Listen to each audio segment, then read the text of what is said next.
with Nick Cattles.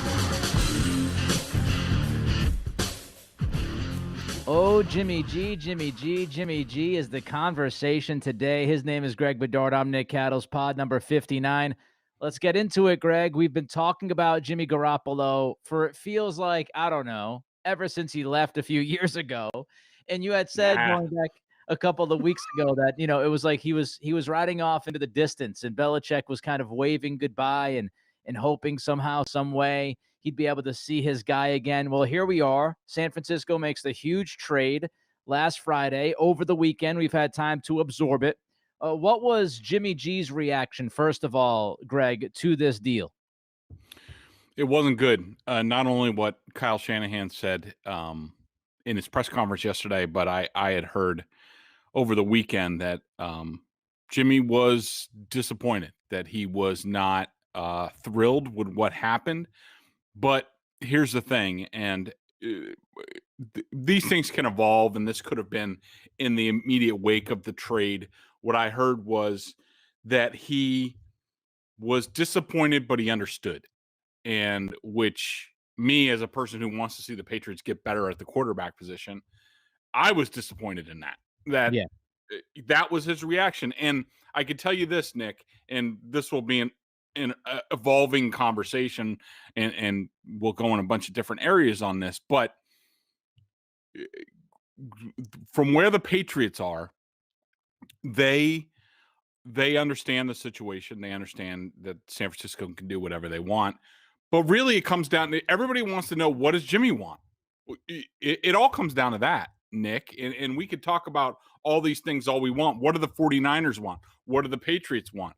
Really, it comes down to what Jimmy wants. And if Jimmy doesn't react the right way, then the Patriots might just be like, you know, forget it. It's over. The questions that we've had about this kid around him a little bit with his toughness and things like that, this is further evidence of some of that stuff. And maybe we don't want to be involved with him. Maybe we don't think he was the person and competitor that he was. So it's going, I think where the Patriots are on whether they want him, whether they want to go get him, put any sort of capital towards getting him, Nick, is all predicated on how does Garoppolo react to this? How does Garoppolo and his agent Don Yee, who is also Tom Brady's agent, how do they react to this and what do they do? Because they have all the power in this scenario. People could say, well, Jimmy doesn't have any leverage and things like that. He does. He's made $89 million in his career. He could sit out if he wants to. You know, he can look at the situation, and we'll talk about similar situations, you know, the Alex Smiths and what have you. But he has the power. He's made $89 million. He does not have to make his salary this year. He could say, no, you just traded basically our next 2 years, 3 years worth of high echelon players to get a quarterback because you don't believe in me, but you want me here to help you win a Super Bowl. Like most people would react and be like, screw you. Go with your guy. And I'm going to go someplace else where I know the offense, where I know they're wanted, where I know, hey, and you could probably say out the door, and who's a better coach and who doesn't choke away Super Bowls, whether it's as an offensive coordinator or as a head coach. I'm going someplace else. Screw you. But we don't know. We don't know what Jimmy's going to do. It's up to Jimmy. I had a very smart advisor one time tell me, if you're unhappy where you work, the employer eventually is going to want to get rid of you, right? Like, no matter how talented you are, if you are unhappy at what you are doing, then the employer at some point is going to say, okay, well, you're unhappy. We don't want somebody unhappy in the building. We don't want somebody unhappy being the quarterback of this team and trying to lead us on the field on Sundays. If you're truly unhappy, Jimmy, we will do what we have to do to move you to another spot where you will be happy and you have a chance to be the quarterback, not just this season, but long term. I agree with you. If Garoppolo is not happy, if he walks into that front office, if he talks to Lynch and Shanahan and says, I want out, I'm not going to, as you put it on Twitter a number of times over the past few days, I'm not willing to be the caddy here. I'm going to move on with my career. I think I can be a number one guy. You guys obviously don't agree with that. and I'm not going to sit here and keep the seat warm. I'm going to Yep. move on and go somewhere else. If Garoppolo demands that, San Francisco will give in. I mean, the financial aspect of this alone is enough to move Jimmy. If Jimmy Yes. walks in and demands it, he will be traded. And then let's not forget, Greg, he also has a no trade clause. So not Mhm. only could he walk in and demand a trade, he could then direct San Francisco to where he wants to go, which takes the leverage out of San Francisco's hands. So Garoppolo does have the leverage here. Let me ask you this. I read all this stuff, and it's funny. People buy into what Shanahan is saying as some kind of gospel, which is, I Yep. mean, you got to be kidding me. He's been telling us for the last year plus that Jimmy G is his guy and they love him, and then look what happens when they have an opportunity to ship a bunch of picks out of town to move up to 3 to draft the next guy. That's what they do. It's rather obvious that San Francisco's been giving us a pile of crap when it comes to Jimmy and his future in the Bay Area. But there's media people out there who are, I think, doing business for San Francisco and trying to Mhm. help San Francisco build the trade value of Garoppolo. How does all of that play into it, Greg?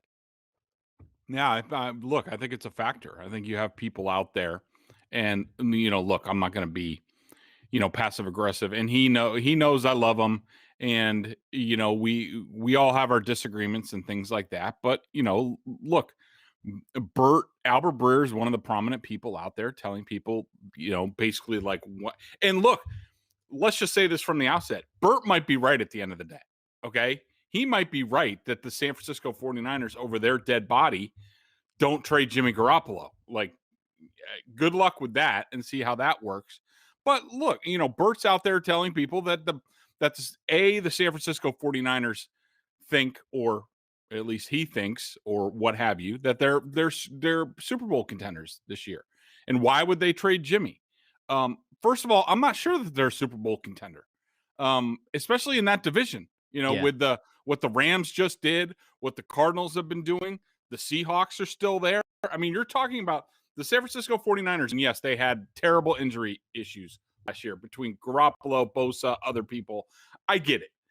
They were last place. They were 6-10. What's funny about this whole thing, Nick, is so the San Francisco 49ers they were 6-10 last year without Jimmy Garoppolo. So they think that Jimmy Garoppolo is a Super Bowl quarterback and he's the difference. He puts them over the top. Like if he's back and other people are back, suddenly now they're at least 10-6 or even better with Jimmy. But they just traded a crap load to get his replacement. Like I just don't understand the doublespeak that's going on. But look, at the end of the day, I don't know what the media narratives how they're going to come out and things like that. But I just think sometimes, and I've been in the middle of it before in my career, where I'm not saying that people are being used and things like that, because I believe Bert's a smart guy. He he believes what he believes. Yes, he has great sources out there in San Francisco. I don't think he's peddling for them. I think he believes a lot of this, and I understand that. But at the end of the day, you have to look at it and be like, all right, but what's the truth? What's more towards the truth? And what's more towards the truth, Nick, to me is this is Kyle Shanahan. People have to remember he went 6-10 last year. His only winning season as a head coach is when they went to the Super Bowl. Right now, that's the outlier. He has 3 losing seasons beyond that. If it doesn't come together this year, if he has another losing season, he will have 4 losing seasons in 5 years. Which one's the outlier? Dan Quinn, who he worked for in Atlanta, got fired in the middle of his 3rd losing season. So 2.5 losing seasons. Shanahan would have 4. There are people around the league, Nick, who think that Shanahan, if he does not win this year, he could be in danger. And what you've seen here Hmm. is, in my opinion, it's Kyle Shanahan and John Lynch borrowing from different parts of how do I not get fired playbook. Okay. They're basically covering their ass with Jimmy Garoppolo. And the sooner that Jimmy wakes up to this and realizes what's going on, the better it is for him. But Shanahan and Lynch want to have it both ways. They want to be able to say, okay, well, we have the veteran guy who we know went to the Super Bowl, but we really don't, and so we're going to try to hang on to him. And but we're going to trade. We don't believe in him.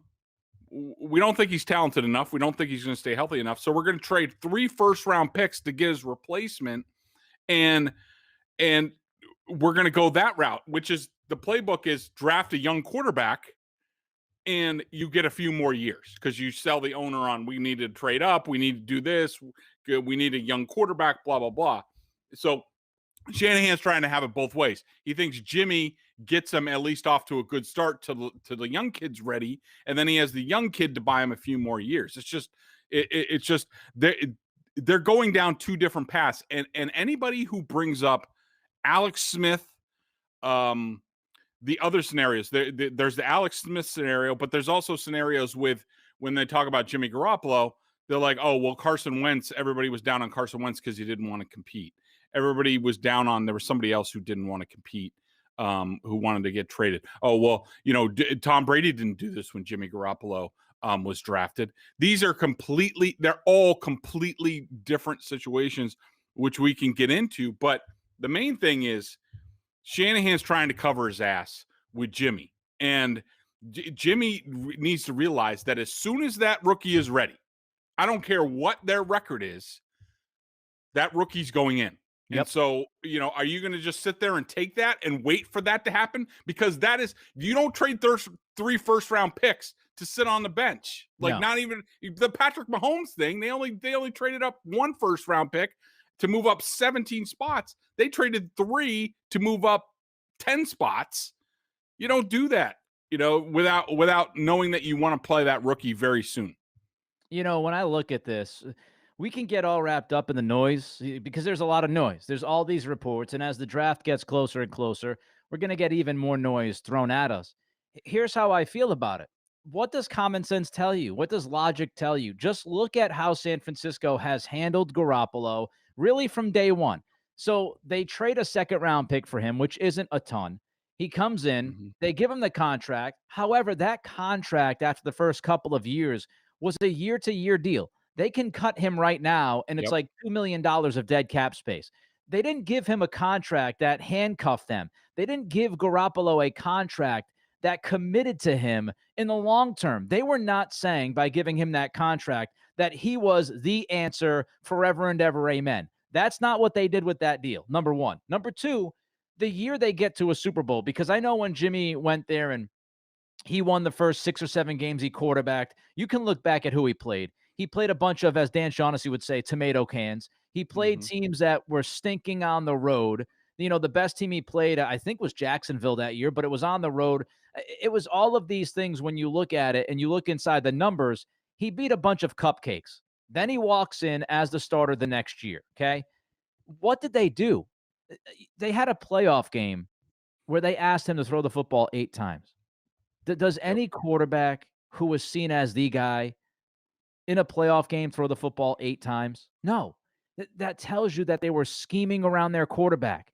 The reason why they got to the Super Bowl was not because of Garoppolo, with all due respect to him. It was because they had a great running game. The scheme for Shanahan worked, and their defensive line was obnoxiously talented, and Robert Saleh did a great job with the defense. That's what led them to the Super Yep. Bowl. And then you get to the Super Bowl, and he literally had one of the worst statistical fourth quarters that a quarterback has ever had in the biggest game of his career. On top of all of that, he can't stay healthy, and he turns the Right. football over a decent amount. So you tell me, right? Everybody wants to tell me about why San Francisco is madly in love with Jimmy G and how they're going to commit to him this year. I ask you why. Like, on the field, there is no tangible reason. The way they've handled this guy from the very beginning after trading for him would tell you that they saw him more as a placeholder than a franchise quarterback. That's what they have seen him as. That's what he is. And that's why you trade 2 future first round picks, a third round pick, and you swap picks in this year's first round to move up to 3 to draft a quarterback. It's because you don't believe in the guy. And if Jimmy Garoppolo, Greg, can't figure that out, then he's the most naive dude that's ever walked this planet. Or, as you said, he just doesn't care. He's fine Yeah, where and he is, Bay Area, lean back, kick back, put the feet up, and just have another season out there in San Fran. Yeah, Nick, I understand I understand the storylines that are out there on why San Francisco should why they shouldn't trade him and all this stuff and why they should keep him and they budgeted for this and like I get all that stuff. It's not it makes sense, okay? And I get it. But at the end of the day, this is not it's not tenable for this season. Like unless you and we've even heard like who was it? I think it was the Eagles or no, it was the Jaguars when they drafted Blake Bortles in the top 10. They said we are not going to play. We're not going to play him as a rookie. He's going to sit. What happened? He played as a rookie, which was probably the worst thing for him.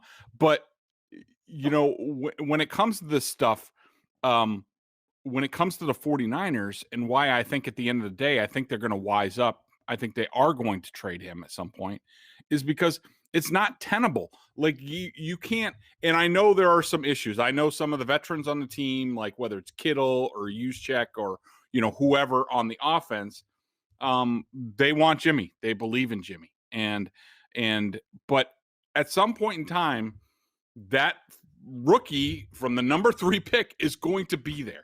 He's going to get all the media attention.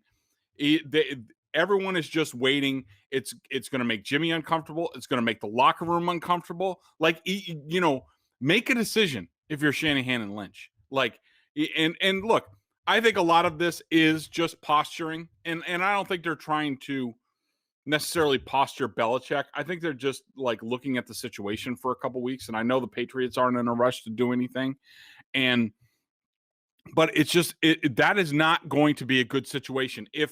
If Lynch and Shanahan want to keep their jobs, they need to crap or get off the pot one way or Yep. the other, because you're going to get in a situation in training camp during the season where we're going to get shots of Justin Fields sitting on the sideline waiting for it. I mean, and trust me, Kyle Shanahan is a guy who thinks that just about any type of quarterback can run his system as long as they're tough, have a little bit of mobility, have some accuracy. Like they can, it's not complicated. Okay, it's not a complicated system. It's Shanahan makes the system work, and I agree with him. I love his system. I think it's very quarterback friendly. So, like, why wouldn't you just go get somebody like Gardner Minshew and draft the quarterback? You save $24 million. You pick up a second round pick, or say maybe a future first, or what have you. From the Patriots, whatever the compensation ends up being. I just don't understand the need they could have worked out a deal with Belichick beforehand to get all this stuff done. It's just odd that they're putting on this facade. I don't know why they're playing hard to get. Maybe Belichick hasn't been returning Shanahan's phone calls or what have you. They'll see each other at the Alabama Pro Day this week, so that should be interesting. But they just if they really think they can go with Jimmy and this number 3 pick next year, they are completely fooling themselves, and it is going to implode to the point where they are last place in the NFC West again, and they're both looking for jobs. Again, let's talk common sense. Let's talk business. When you look at the deal that was made, when you move up and you give up what San Francisco gave up to get to 3, a couple of things. I don't think you're making that kind of earth-shattering deal because they gave up a ton, Greg. I don't Mm-hmm. think you're giving up that much to draft a guy that you're going to sit for a full season. I just don't see that happening. I just do not. As soon as Garoppolo has a bad game, what's going to happen? As soon Oh as God. Garoppolo stumbles for a quarter or two, people are going to be clamoring for the new shiny toy in the toy store. Secondly, these first round picks, they're worth their weight in gold, and you know this because of the contracts. You get 5 years on that rookie deal. Now, here's the thing. We say 5 years, but really you get 3 years because when you draft somebody at number 3, you best damn well know who that player is before May of his 4th year. Why? Because you have to okay his 5th-year option. So San Yep. Francisco has to make a decision based off of whoever's going to be at number 3, and we could talk about that in a minute. Whoever is going to go number 3 to San Francisco, the 49ers have to make an evaluation and decision on that player after his 3rd year in the league. They have to look at him and say, okay, we're either going to give him an extension, which is happening now, Deshaun Watson and Mahomes and Jared Goff, which was a bad mistake, and Carson Wentz. I would think Josh Allen will soon get his extension. These deals, these rookie deals, usually after the third year, if you're a quarterback who's been good enough, you're going to get your extension. You're going to cash in. So that means San Francisco has to make up their minds within 3 years. You think they're going to give up one of those 3 years to play Jimmy G, a guy who they Mhm. haven't believed in? Like it doesn't make any sense. As far as the number three, because I want to get into our other teams of threat against the Patriots, and inevitably, would the Patriots make this move, and what would that look like? But first, Greg, who do you think it could be? I don't know if you have any intel. If not, just your guess who you think San Francisco moved up to three to get. Do you think, because there's been a lot of smoke, Chris Sims, Mike Lombardi, a lot of people bringing up Mac Jones. Do you think it's Mac Jones at three, or do you think they bring in a guy like Trey Lance who they would have to work with for some time? Yeah, it's a great question, Nick, and I don't think it's Mac Jones. I don't. There's not enough upside at 3 in the draft for me. I mean, you probably know what his ceiling is, and you think that he can be pretty decent. I mean, look, if you think he's Tom Brady, then you absolutely draft him. Could he be that? I guess. But to me, in terms of the whole, I mean, Trey Lance probably has the highest ceiling. Um, like you said, it could take him longer because he basically didn't play this year. Um, I don't know. I think it's Fields. I think that his mix of athletic ability, arm strength, um, smarts, toughness, things like that. I just think he's for that team and that system, I just think he's the whole package. I mean, I could be totally off on this, but from the people that I've talked to, the scouts I've talked to, they really like Fields, and I think he would be a perfect fit for the 49ers, and I think he could play really early in that scheme. All right. So, what does this do in your mind to the Patriots? Because we've talked about the idea of them possibly moving up to draft a quarterback. I know some people look at this and they say, well, the San Francisco move hurts the Patriots because they would have to give up even more than we thought they would have to give up. But then you also look at the Miami Philadelphia trade, Greg. And, for Miami to move from 12 to 6, it cost them a future first. So I don't think it's that crazy if you go off of that deal. It's not crazy to think the Patriots could trade 15 and a first next year and get into the top 7 or 8. But overall, do you think that San Francisco Miami deal makes it less likely, even less likely, that the Patriots are going to move up to draft the next guy? Yeah, I didn't think it was likely before.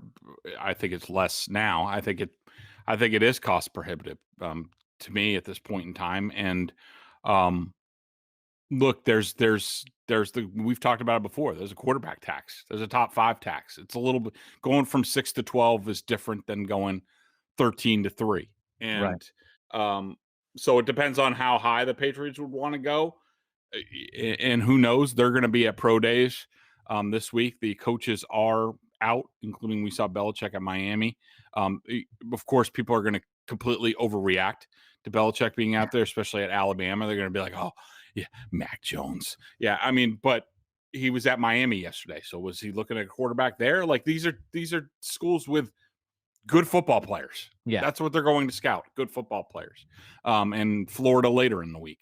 Um, yeah, I just don't think it's.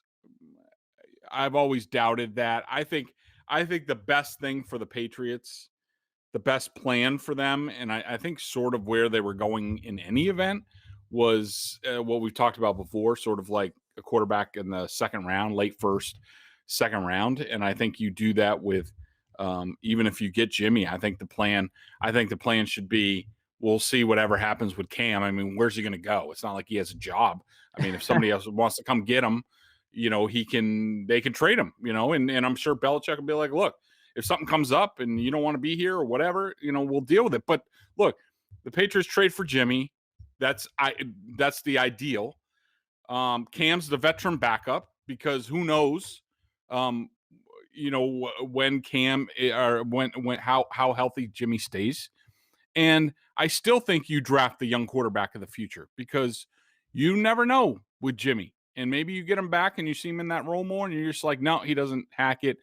He chokes at the end of games. He gets hurt too much. He's always going to be hurt. He's not tough enough. He doesn't play through injuries, things like that. And you just say, you know what? But at least you have a plan going on. But we'll have to see what happens. All right, so if it's Jimmy G, right? Let's circle back. Let's get to Jimmy G and whether or not other teams are interested. You look around the league, maybe Chicago with Andy Dalton might be interested, but again, now you're paying $35 million for the quarterback position. I don't know if Chicago is in that area to do that. Washington with Ryan Fitzpatrick would be another team that could be interested. The Denver Broncos, John Elway. Are other teams a threat? If Jimmy G is officially put on the trade block, and let's say the Patriots are interested, are other teams a threat to New England? I think there's a chance. I think there's a chance that a team like New Orleans, even though uh, Mm, I don't think they're a serious threat at the end of the day. Not only what they've invested in the quarterback position, but and people will say, people like Felger will say, "Oh, forget the salary cap." This is really a time when they're leveraged to the hilt as far as the salary cap. There's really no other moves that they can make to get Jimmy at close to his current value under that cap. There's just no. I don't think there's any chance.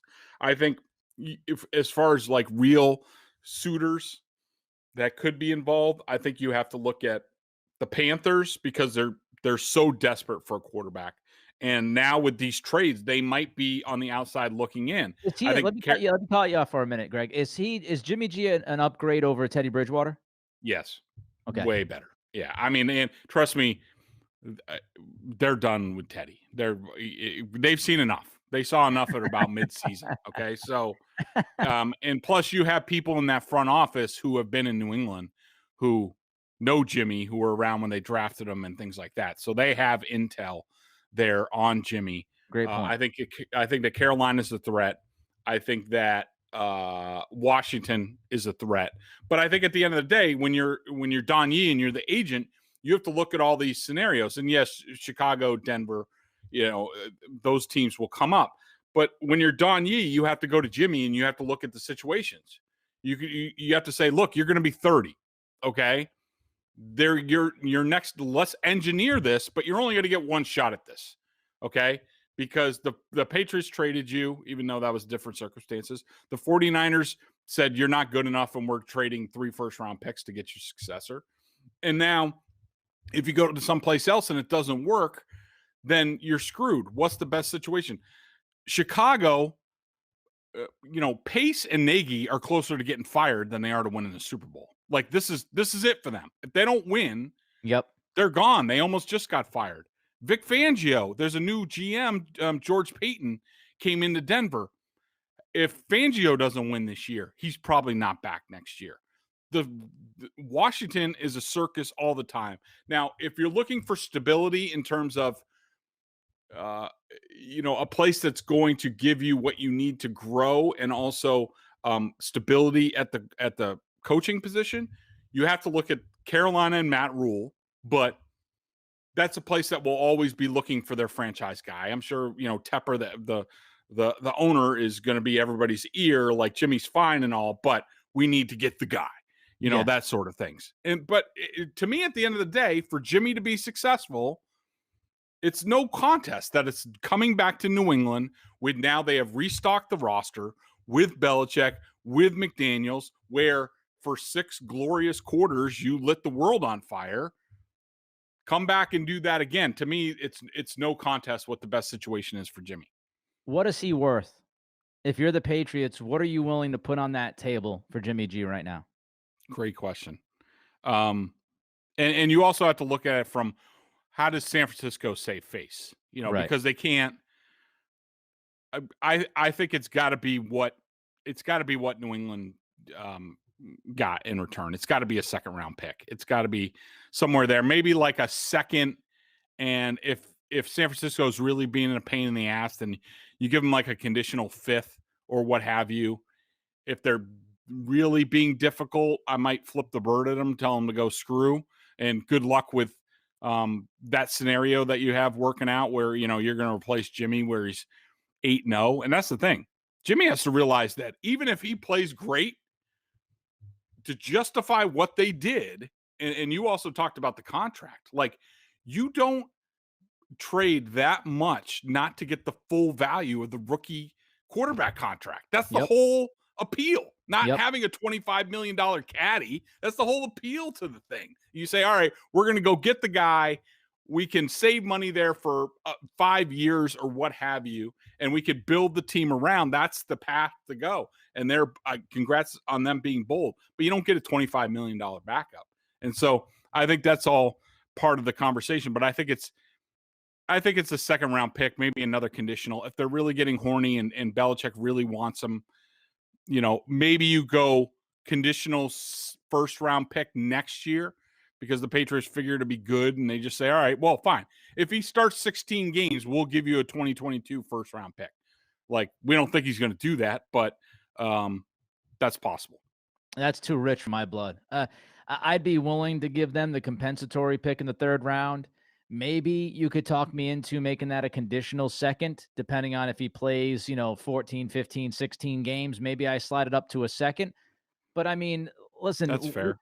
we know what he was last time when he was dealt, right? Like, everybody was buying into the hype. Everybody was talking about, oh, Tom Brady's pupil, and he learned under the tree of Belichick, and you just see the 6 quarters that he played that you mentioned. Well, now we know. We have a lot of film on him. And I am not the biggest Jimmy G guy in the world. I'm really not. I think he's average. And I might even argue he's average at best. Now, with the New England system and stuff, maybe they coach him up. Maybe he's better. But from what I've seen in San Francisco, he turns the football over too much.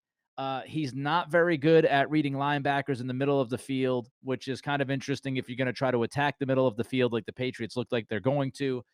He's been injured constantly. He can't stay on the field. And when he's been put in a big moment, he has either been not asked to be the guy or he's failed. So I think I'm drawing the line at a compensatory third. If he plays 15, 16 games, that can slide up to a conditional second in 2022. I'm not going to give too much for Jimmy G. I think people are more in love with the name than the player. Let's get to the BostonSportsJournal.com member question of the day. Check them out. I'll try that again. Check them out over at BSJ for 11 cents a day on their annual plan. Not only do you get top-notch analysis of all the Boston Pro sports, if you're a Patriots junkie, obviously you are. A membership at BSJ gives you access to a ton of video analysis Bedard does on the coach's film and direct access to him in weekly chats. Here is the question today, Greg. And there's a little bit of a preamble here before. I'm confused how Steve Belichick and Mayo are losers from this spending spree. You just gave them a boatload of talent. Right now, they must be like kids in a candy store putting this defensive talent to use. They're only losers if they suck at putting it together. Are you suggesting, Greg, that past defensive coordinators have been able to cobble together great defenses with less talent than they've had the last couple of years? A little bit. And what he's referring to is I did part of my column this weekend was I did winners and losers from the Patriots spending spree. And I put Steve Belichick and Gerard Mayo as the losers or one of the losers because they're completely on the spot now. Like they basically got the skate. So after the 2018 season, they win the Super Bowl, Brian Flores leaves. It's Belichick and Mayo basically combining to be the defensive coordinator. And in 2019, for about 12 games of the season, they were like the greatest defense in Patriots history. And then they completely crapped the bed down the stretch, including they got run off their own field in the finale against Ryan Fitzpatrick and the 5-11 Dolphins that cost the Patriots a first round bye in the playoffs. So that happened. Nobody really said anything. It was the first year, what have you. The offense wasn't good, all that stuff. Then last year, the defense slipped even more. And we understand, like the front seven, due to opt-outs, injuries, youth, what have you, didn't work out. So there wasn't a whole lot of pressure, put more pressure on the secondary. We get it. But the defensive coordinators didn't exactly make chicken salad out of chicken bleep, last year. Right. And so now my point is now they add all these guys. I mean, they completely reconstructed the front seven. I mean, they have a whole new defensive line with Lawrence Guy. They have Kyle Van Noy's back. They have Matthew Judon. They have, they should be able to move their safeties wherever they want. They have, Kyle Duggar in year 2. They have Adrian Phillips in year 2. They have, right now, they have, Gilmore still on the roster.